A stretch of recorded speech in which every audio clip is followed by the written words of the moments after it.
A homeless girl danced in the street, but when a billionaire saw who she was dancing for, he froze. His breath caught.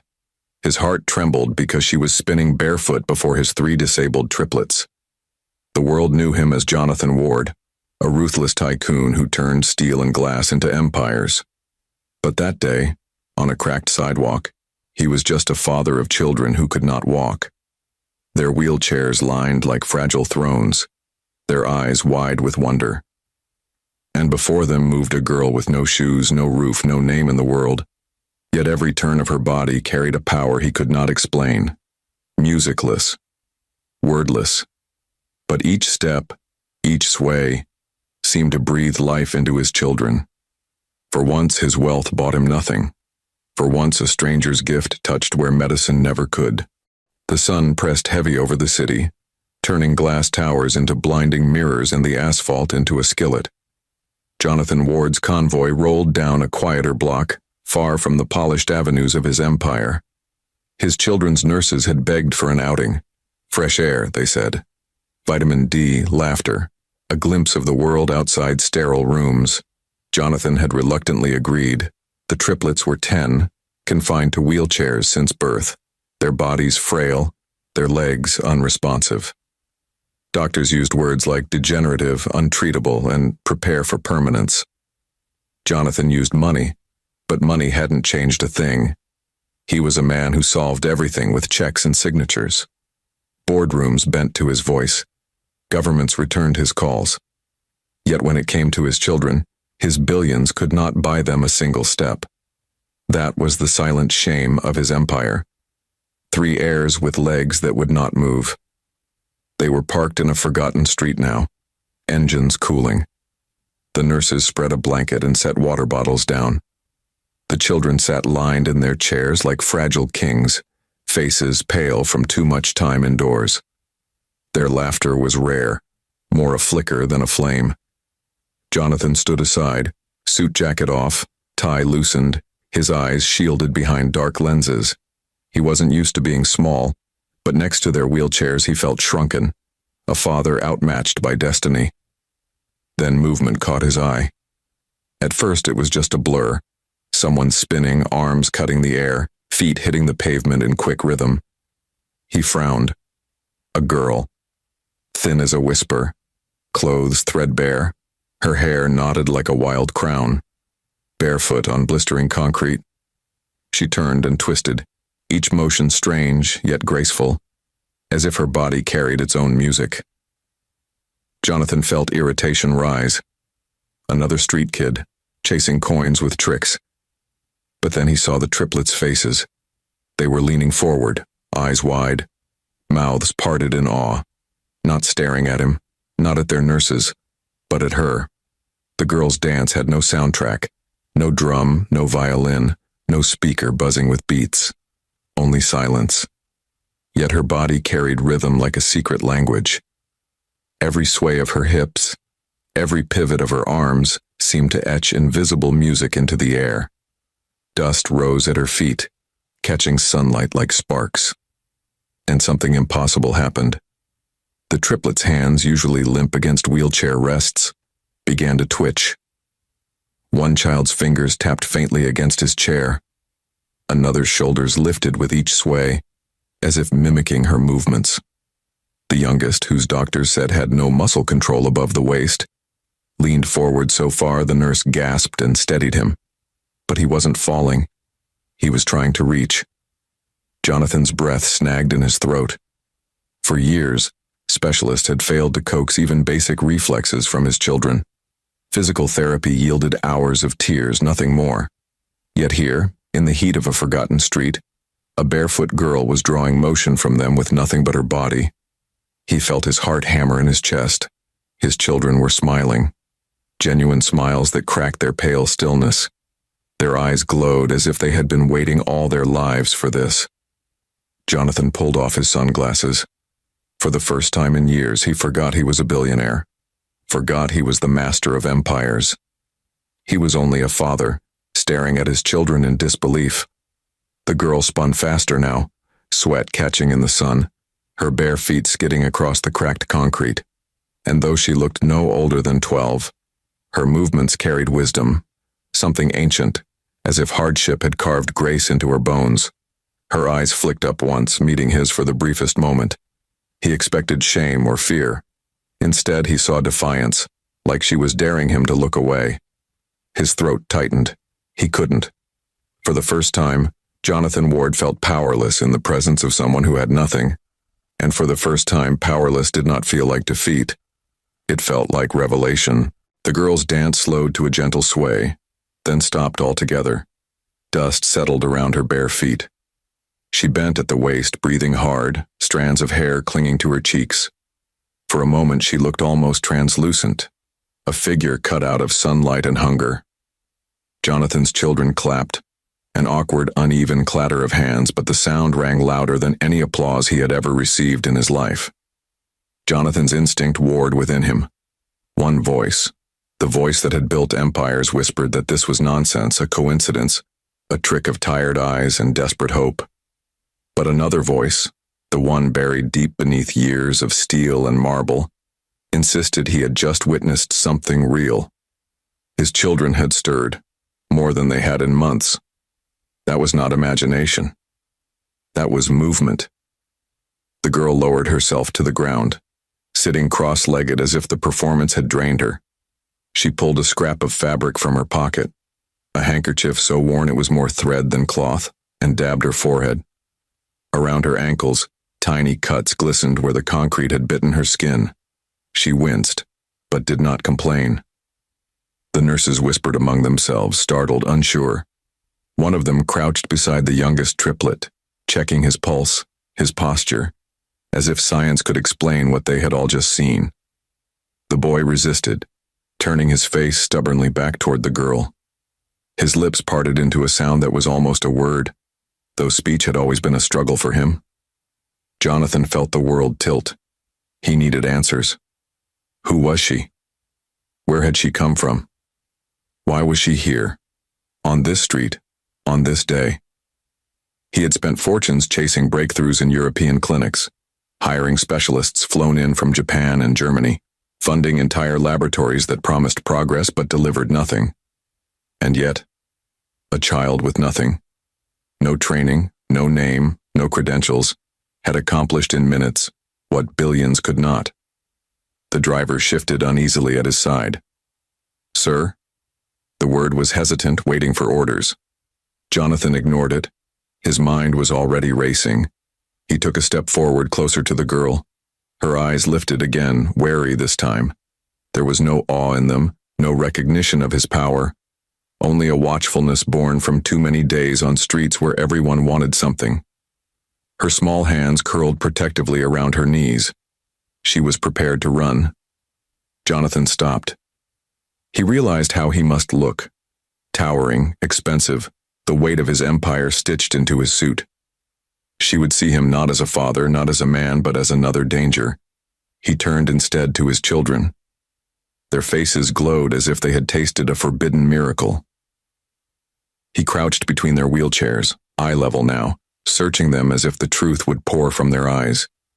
"Did you feel that?" he whispered, though the words were more for himself than them. Their eager nods nearly undid him. Behind his calm mask, a storm brewed. He could not let this vanish into memory. Not again. Because Jonathan Ward carried ghosts. Years earlier, when the triplets were born, doctors had declared them healthy. For 6 months, he believed it. Then came the slow unraveling. Weak limbs, missed milestones, diagnoses that piled like stones on his chest. He had promised his late wife he would never give up. He had poured money into every cure, every experiment, but each ended the same way. Silence. Wheelchairs. A house full of riches, yet echoing with absence. And now, a barefoot girl had cracked that silence. He rose, the decision already written on his face. "Find out who she is," he said to the driver, his tone cold with resolve. Discreetly. "I want everything. Her name, her history, where she sleeps." The driver hesitated, then nodded, pulling out his phone. Jonathan's gaze never left the girl. She was standing again, brushing dirt from her skirt, preparing to vanish into the maze of alleys behind her. He watched the way her shoulders squared, how she carried herself like someone used to being unseen. He felt a pang, sharp and unexpected, because for a fleeting second, in the glow of his children's laughter, she had not been invisible at all. Jonathan Ward, the man the world called untouchable, realized he could not afford to lose her. Not to the streets, not to hunger, not to the indifference that swallowed countless children whole. The triplets' eyes followed her every step as she slipped away into shadow. Their small hands trembled, reaching for her even after she was gone. Jonathan swallowed hard. A vow was forming in his chest, silent, but immovable. This girl had crossed his path for a reason, and he would not let destiny walk away barefoot. The city woke early, but Jonathan had not slept. His penthouse lights burned through the night, files scattered across his desk, phone buzzing with half-answers from the team he had dispatched. Billionaire routines usually revolved around markets, meetings, mergers. Today his empire paused for something different, a barefoot girl who had made his children move. By dawn, the first reports arrived, sparse details but enough to pull threads. Her name was Ava, age uncertain, perhaps 12, maybe younger. No records of school enrollment, no medical file, no guardian listed. She floated through shelters, sometimes staying a week, sometimes a night, before vanishing again. One name repeated in whispers, Mrs. Eberly, a woman who had once run a food stall on the east side. Jonathan's jaw tightened as he read. He sent his driver to track the woman down. Hours later, he sat in a cramped apartment with peeling paint, the smell of soup simmering on a small stove. Mrs. Eberly's eyes softened when Ava's name was mentioned. She was a bright one, the woman murmured, voice trembling. I took her in when she was 8. Hungry, scared, but clever. Put her in public school. She excelled. Top of her class, always curious, always dancing. She said when she moved, she forgot the hunger. I called her my little flame. Jonathan leaned forward, heart pounding. And now? Mrs. Eberly's face darkened. I fell ill. Couldn't keep the stall. Couldn't keep rent. I had no family. When I passed through the hospital doors, I knew she would be alone again. After 2 years with me, she was back on the streets. Too proud to beg, too poor to pay fees, she dropped out. But I hear she still dances as if she believes it keeps her alive. Jonathan felt a chill creep into his bones. He imagined the girl spinning under the sun, barefoot on cracked pavement, her body carrying the weight of both survival and memory. A child who had tasted home for a moment, then been flung back into emptiness. He returned to his office, staring out over the city. Below the towers, people scurried like ants. Somewhere in that sprawl was Ava, unseen, unprotected. He thought of his own triplets, safe in silk sheets, yet prisoners of bodies that refused them freedom. Ava had nothing, yet her movement had set them alight. The irony pressed heavy on him. That evening when he arrived at the estate, the children were restless. Their eyes darted to the door as if expecting someone to walk through it. They tapped weakly on their armrests, mimicking rhythm, waiting. Jonathan felt a pang sharper than any boardroom betrayal. His children were waiting for her, not him. Later, in the quiet of his study, he poured a glass of scotch and let the firelight wash over him. His mind replayed Ava's defiant stare, the triplets' trembling hands, the story of Mrs. Eberly's kindness cut short by illness. For years, Jonathan had believed healing came with price tags, stamped on hospital bills and research grants. But maybe the world worked on currencies beyond money. Foreshadowing whispered to him that night, low and insistent. This girl was no accident. She had crossed his path not once, but at the precise moment his empire of wealth had failed his children most. Jonathan turned to his chief of security. Keep watching. Don't spook her. Don't approach. Just find out where she sleeps. The man nodded, leaving him alone with the fire. Jonathan lifted the glass, but it trembled in his grip. He was not used to chasing ghosts. He was used to buying answers, owning outcomes. Yet here he was, restless, unsettled, needing a child who owned nothing but the rhythm in her body. Upstairs, the triplets stirred in their sleep. Jonathan stood in the hallway watching their chests rise and fall. In the silence, he saw it clearly. Ava was more than a coincidence. She was a fracture in the armor of his life, a reminder that miracles don't ask for permission. They simply appear. And when they do, you either grasp them or lose them forever. He would not lose this one. 3 nights passed before the call came in. His security team had traced Ava's movements, shadows slipping between abandoned buildings, sleeping sometimes under stairwells, sometimes curled behind shuttered shops. At dawn, she drifted toward a deserted lot, her stage of cracked concrete. Jonathan's chest tightened as he watched from a black sedan parked at the edge. She was dancing again. Not for coins, not for applause. Alone, silent. Her thin arms carved the air, her feet striking dust into sunlight.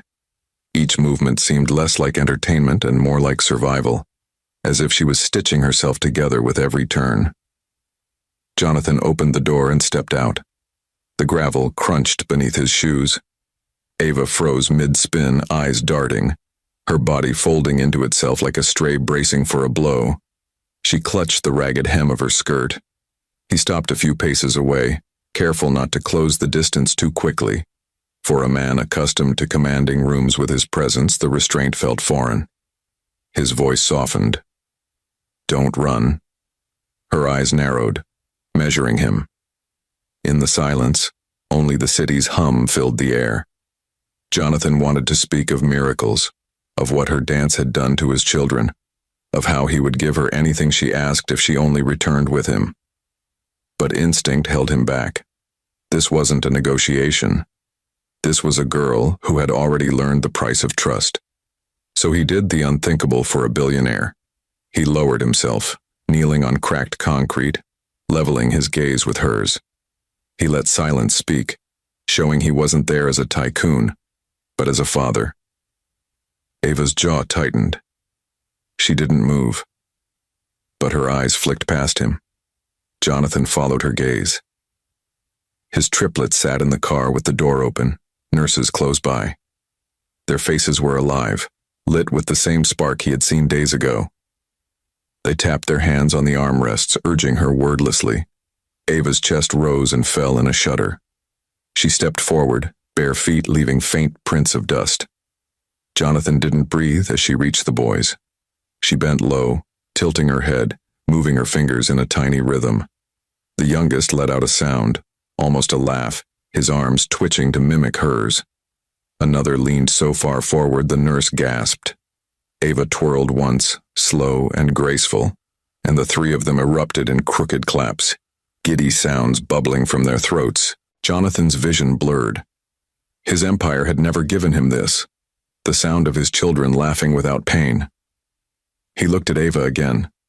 She hadn't smiled. Not really. But her eyes softened just enough to reveal something fragile. Longing, maybe. As though she wanted to belong but didn't dare believe she could. That evening, against every instinct drilled into him by a life of caution, Jonathan brought her to the estate. The gates rose, marble floors gleamed, chandeliers burned. To Ava, the place was another planet.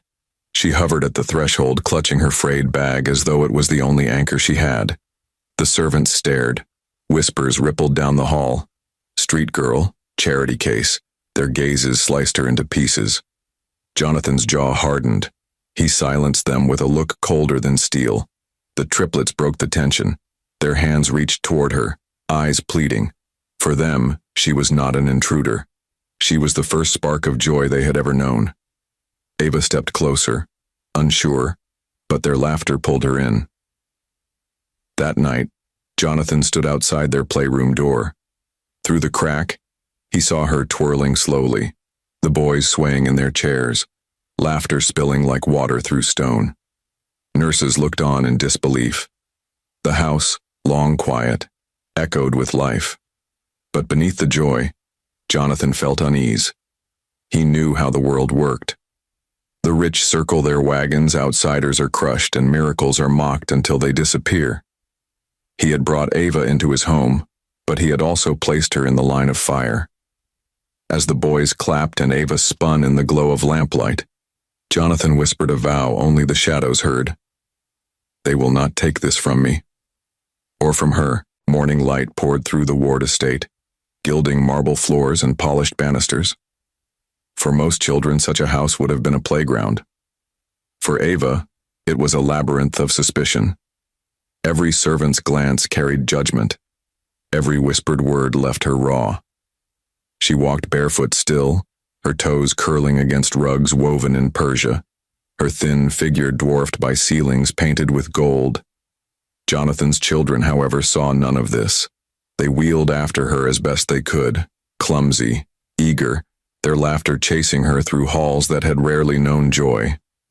Ava turned small spaces into stages. The courtyard became a dance floor, the library a rehearsal hall. Each sway of her arms seemed to pull motion from the triplets' still bodies. Their nurses shook their heads, muttering about coincidence, but they could not deny the trembling hands, the tilting necks, the faint movements that followed her rhythm.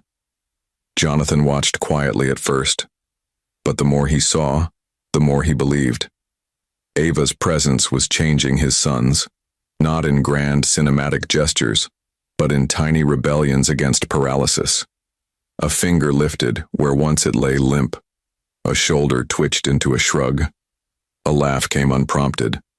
For a man who had been told to expect nothing but decline, these fragments were miracles. The estate's corridors, however, carried another current. At breakfast, Jonathan's sister Margaret leaned across the table, pearls clinking at her throat. "She doesn't belong here," she whispered sharply, her eyes cutting to Ava, who sat quietly with a bowl of fruit. "What will people say when they see you sheltering a street girl? Your reputation—" Jonathan's spoon clattered against his plate. "My children's lives," he said flatly, "are worth more than reputation." Margaret recoiled, but the murmurs continued. Business associates called with veiled warnings. Investors raised brows. A man of Jonathan Ward's stature did not bring strays into marble halls. Yet Jonathan stood firm, because each evening, when the city darkened and lamps burned low, he would hear something he hadn't in years. His triplets clapping in rhythm, their voices rising in broken laughter, following Ava's steps. He would stand at the doorway, undone by the sound. Ava herself struggled to accept it. She ate in silence, still clutching her tattered bag at night as though one wrong look would send her back to Allie's. She slept lightly, waking at the faintest creak, body coiled as if expecting eviction. Yet when the triplets called for her, her face lit with something unguarded, something close to belonging. One afternoon, Jonathan found her in the garden, barefoot on the grass. She was teaching the eldest boy to sway his arms in time with hers. The boy's movements were jerky, almost collapsing, but his face shone. Ava clapped for him, her own grin breaking through like sunlight. Jonathan's throat tightened. He had seen CEOs bow, presidents flatter, nations beg for his attention. None of it compared to the sight of his son raising his arms because a homeless girl believed he could. But not everyone in the estate celebrated. Later that week, as Ava passed through the main hall, she heard muffled laughter. A cluster of staff stood whispering, their words cutting sharper than knives. "She's only here because he pities her. She'll steal silver before long. Wait until the press finds out. Street rat in a billionaire's palace." Ava's back stiffened. She walked on, face expressionless, but when she reached the courtyard, her eyes burned. For a moment she almost fled, her body poised for escape. Then she heard it. Small voices calling her name. The triplets, wheeled out by their nurses, clapped their hands waiting for her to dance. Their faith in her, so pure, anchored her trembling legs. She stepped forward, shoulders squaring, and began to move. Dust lifted from the stones, sunlight caught in her hair. The boys leaned forward, alive with joy. From the balcony above, Jonathan watched, fury simmering at the whispers below and pride rising at the defiance before him. He clenched the railing, his vow tightening into steel. "They may laugh," he murmured, "but I will see her stand where they cannot ignore her. And when she rises, my children will rise with her, The Ward estate had never been this alive. Every evening, musicless though it was, the triplets laughed, clapped, and strained their frail bodies to mirror Ava's movements. Nurses shook their heads, but even they could not deny what they were seeing. Fingers curling that once lay limp. Voices breaking into laughter that had never come freely before. Word spread. A driver whispered to a maid to a cousin to a reporter. Soon Jonathan's phone buzzed with questions from business partners and society figures. Who is the girl in your house? Why is she there? The tone was never curiosity, it was accusation. At a charity gala, a rival magnate smirked across a glass of wine. Ward, they say you've brought a beggar into your palace. Is this your new project? Collecting strays? The laughter that followed was soft, polite but cutting. Jonathan did not answer. He only thought of his son's hands twitching toward Ava, their eyes glowing with life. He let the insult slide, but inside fire hardened. Back at the estate, the storm hit harder. Margaret confronted him again, her voice sharp. Jonathan, this is madness. You're risking everything for a girl you don't know. What if she's dangerous? What if she brings shame to us all? Jonathan's reply was cold steel. She already brought something your pearls never could, hope. Margaret left fuming, but the house still buzzed with whispers. Ava felt them. Servants avoided her gaze. She overheard snickers, street rat, charity case, the word slashing deeper than hunger ever had. She retreated to corners, clutching her frayed bag, ready to run. But the triplets pulled her back. They called her name, begged for her dance, and each time she moved, their bodies answered. The eldest lifted his arms higher. The second kicked a foot ever so slightly.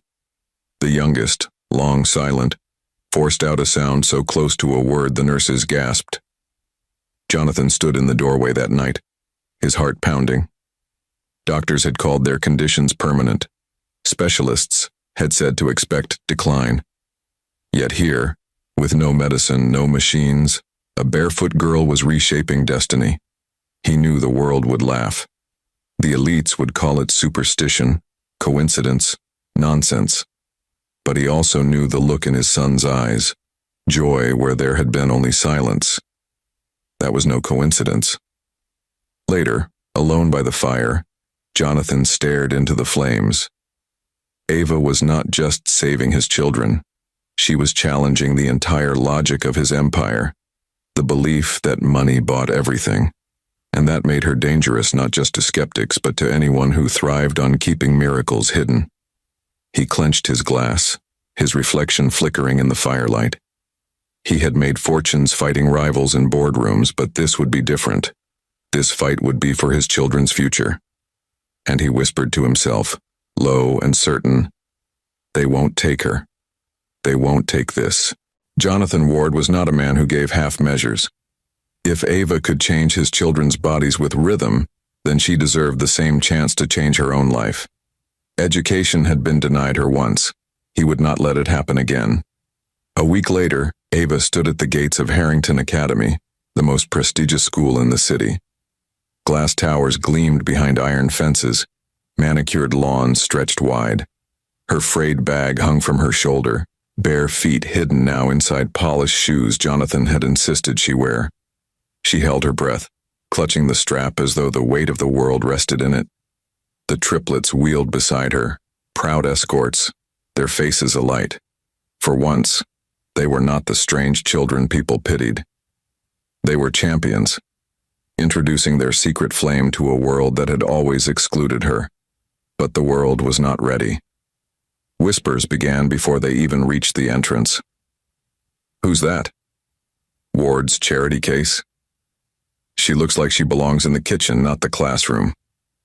Students stared at her patched uniform, too new to disguise the fact that it was donated. Laughter hissed like snakes through the corridors. In the principal's office, Jonathan's command had been absolute. She will be enrolled with full rights. Every program, every resource. Treat her as any student, or better. The principal had nodded, face tight, but doubt lingered in his eyes. By lunchtime, Ava felt it. Classmates pointed. A group of girls giggled, covering their mouths. One boy smirked. Careful, she might start dancing for coins. The insult cut, but Ava said nothing. Her hands trembled beneath the table. She thought of alleys and hunger, of nights curled on cold concrete. She had survived worse. Still, shame burned like fire. Jonathan watched from the car as she emerged at dismissal. The triplets flanked her, defiant in their wheelchairs, but he saw the slump in her shoulders. He clenched his jaw. The elite had mocked him in boardrooms, but mocking a child who had done nothing but fight to live? That was unforgivable. That night, Ava sat in the garden, shoes off, toes digging into the earth. She wanted to quit, to vanish back into alleys where no one expected anything. But then the triplets rolled out, clapping awkward rhythms, urging her to dance. She stood, shaky, then swayed. Their laughter rose, steady and bright, as if reminding her, "You are more than their whispers." Jonathan watched from the shadows, his heart torn. He saw in her the same resilience that had once built his empire. Not through money, but through refusal to break. He knew the path ahead would be brutal. Parents protesting, classmates sneering, rivals waiting for her to fail. But he also knew something else. This girl was not here to survive their world. She was here to redefine it. The second week at Harrington Academy became a battlefield. Ava walked through marble halls that smelled of polish and perfume, but every glance cut like glass. Students whispered as she passed. Some laughed at her patched backpack. Others sneered at the way she moved, graceful even when she tried to hide it. The triplets sat in their chairs beside her, loyal escorts. Their presence silenced some jeers, but not all. Children of the elite had learned cruelty from their parents. One afternoon, as Ava opened her locker, a wave of gasps rippled through the hall. A crumpled note tumbled out, scrawled in jagged ink. "Dancer rat. Go back to the streets." Laughter echoed. Ava froze, her cheeks burning. For a moment, the instinct to run surged, back to alleys, back to shadows where no one could see. But then the eldest triplet wheeled forward, snatched the note and tore it in half with trembling hands. His voice cracked, but he said loud enough for all to hear, "She stays." Silence followed. A teacher appeared, frowning but said nothing. Authority here bowed to wealth, and the ward name still carried power. Yet the damage was done. Ava's chest heaved as she stuffed her books back inside, her eyes stinging. She didn't cry. She never cried. But inside, shame coiled like a fist. That evening, Jonathan heard about it. The nurses told him, hesitant, unsure if he would care. He listened in silence, his jaw tightening, his hand gripping the edge of his desk. When Ava appeared later in the garden, barefoot again, spinning slowly in the twilight, he walked out to her. She froze, expecting anger or pity. Instead, Jonathan only watched her dance. His voice, when it came, was low but fierce. "They laugh because they fear what they cannot understand. Don't let them decide who you are." Ava met his eyes. For once, she saw not just a billionaire, but a father who knew what it was to watch children suffer under judgment. The triplets rolled out behind him, clapping, cheering her on, their loyalty wrapped around her like armor. The next day, whispers grew sharper. Parents had begun to complain. Some pulled their children aside, warning them not to sit near the street girl. One mother cornered Jonathan outside the gates, her diamonds flashing. "This is unacceptable," she hissed. "Our children shouldn't share classrooms with her." Jonathan's reply was ice. "Your children could learn more from her than they will from any tutor you buy." The woman recoiled, scandalized. But Jonathan didn't care. He had already chosen his side. That night, Ava sat with the triplets, teaching them a rhythm by tapping spoons against the table. Their clumsy beats filled the dining hall, awkward and beautiful.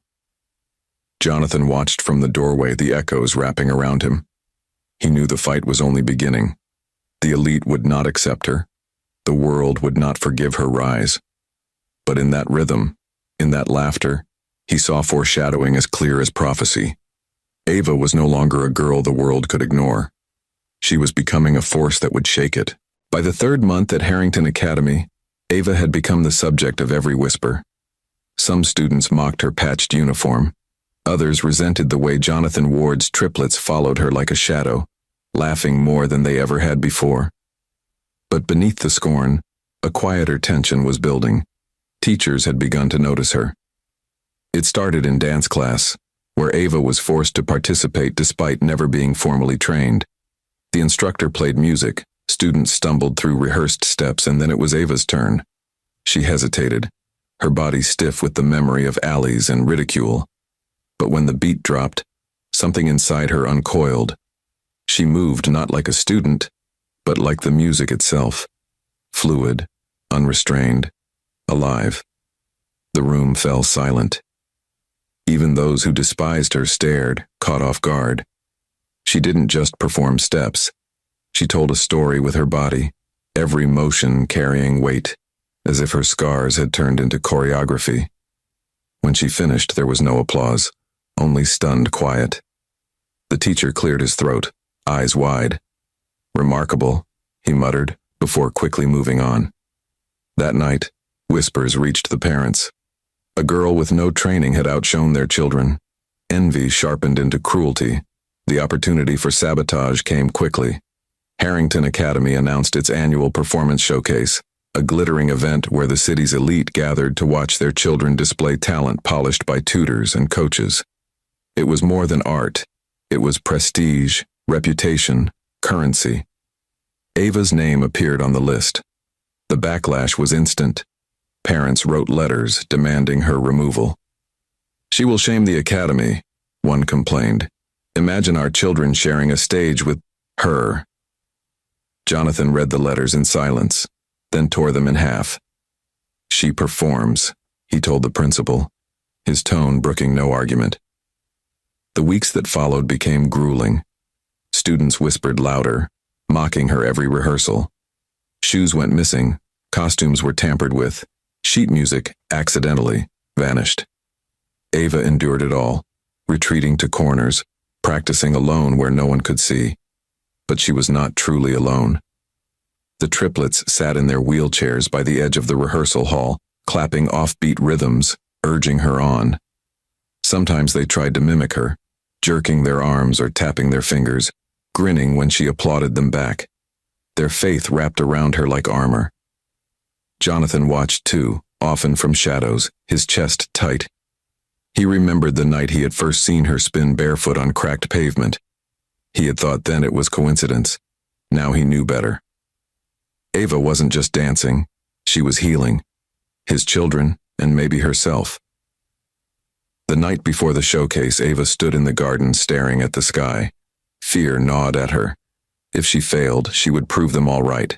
If she succeeded, she would invite more wrath. Yet deep down, something stirred. The memory of the triplets' laughter, Jonathan's vow, Mrs. Ebble's voice calling her little flame. She closed her eyes and whispered to the dark, "I won't break." Foreshadowing whispered back in the rustle of leaves. Tomorrow would not just be a performance. It would be a reckoning. The auditorium glittered with chandeliers and polished wood, filled with the city's wealthiest families. Silk gowns rustled, cufflinks gleamed, voices hummed with expectation. This was Harrington Academy's showcase, where children of the elite performed to prove the worth of their parents' investments. Jonathan Ward sat in the front row, his triplets beside him in their wheelchairs. Their nurses hovered nervously, but the boys' faces were bright, eyes darting to the side curtain where Ava waited. She stood in borrowed costume, simple compared to the sequined outfits around her, yet she glowed with a tension that felt larger than silk and diamonds. The program rolled on. Piano solos, ballet numbers, violin pieces. Each child was met with polite applause, pride swelling from parents in the crowd. Then the announcer's voice rang out. "Next, Ava." A pause, deliberate, sharp. "Ward." Whispers rippled instantly. Ward, he's claiming her now? This will be embarrassing. Ava stepped into the lights. For a heartbeat, the stage swallowed her. The audience saw only a girl who didn't belong, her past written in the set of her shoulders, her poverty stitched into every line of her frame. Then she moved. No music, no orchestra, just Ava, her body becoming rhythm itself. She spun, dipped, rose, her arms slicing through air like wings fighting to open. Every scar, every hunger, every night alone was woven into the dance. She wasn't performing, she was surviving, right there in front of them, turning pain into movement so powerful it stole breath from the hall. And then the miracle happened. In the front row, Jonathan's triplets stirred. One clapped, steady and sure, another lifted both arms, trembling but undeniable. The youngest pushed against the footrest of his chair, his legs jerking forward in awkward kicks. Gasps erupted. Nurses leapt, stunned. The crowd froze as three children long written off as hopeless now moved as though awakened by her rhythm. Ava twirled once more, eyes burning, then stilled. Silence engulfed the hall. For a moment, no one breathed. Then the triplets laughed, clear, ringing, joyous. Applause erupted like thunder, not polite, not restrained, but wild, unstoppable. Parents who had written letters to expel her were on their feet. Teachers who doubted her clapped until their palms reddened. Jonathan rose too, but his gaze wasn't on the crowd. It was on Ava, standing in the spotlight, chest heaving, eyes wide with disbelief at what she had just unleashed. His jaw set. He had brought her here, defended her when the world sneered. Now they saw what he had seen, a girl whose gift could not be dismissed. From the back row, Margaret sat frozen, pearls rattling at her throat, unable to argue against what every eye had witnessed. The showcase was over, but Jonathan knew this was only the beginning. Ava had turned ridicule into revelation, and the world, the entire gilded world that mocked her, would never forget the night a homeless girl danced their certainties to pieces. The city woke buzzing with one story, the homeless girl who danced at Harrington Academy. Newspapers splashed her photograph across glossy pages. Some headlines praised, "A miracle in motion." Others sneered, "Ward's charity stunt." By morning, reporters clustered outside the estate gates. Cameras flashed, questions hurled. Is it true she healed your children? Was the performance staged? Who is she really? Jonathan's security held the line, but the pressure pressed inside like a storm. Within the academy walls, the mood shifted sharply. Students who had mocked Ava now eyed her with envy. Some whispered admiration, others sharpened their ridicule. It's a trick, one girl hissed in the cafeteria. Her dance didn't heal anyone. Ward paid doctors to pretend. Laughter followed, but the sound was forced, nervous. Even their lies admitted fear. At a board meeting, Jonathan faced the elite parents directly. Their words dripped with anger.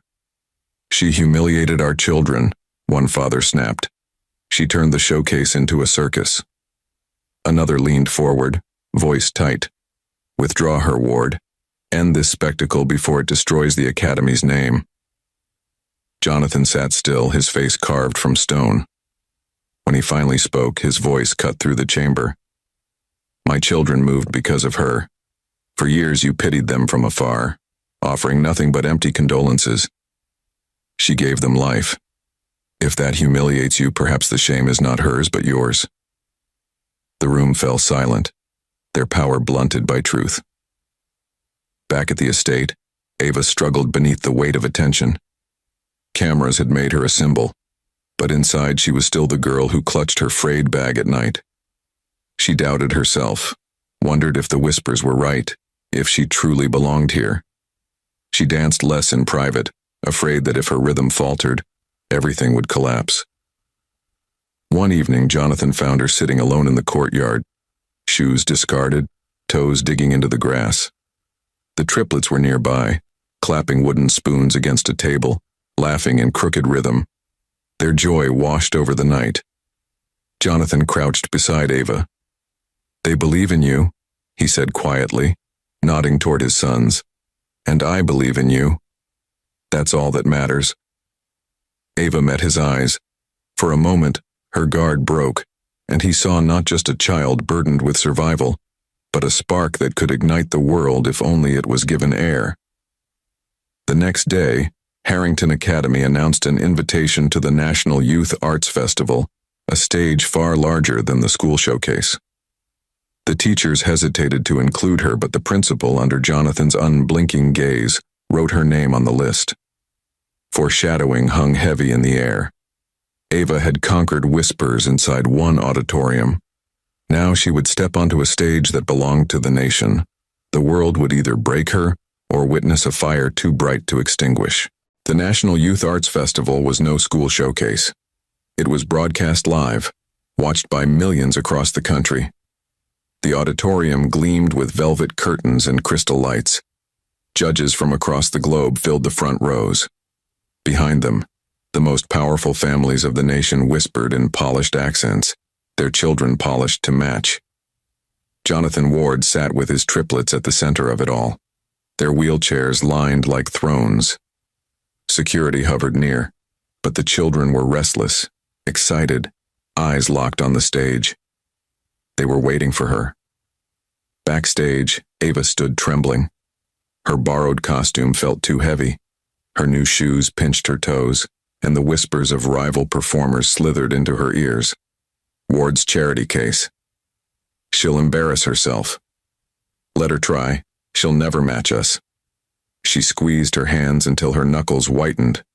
For a heartbeat, fear threatened to undo her. Then she heard it. Faint claps.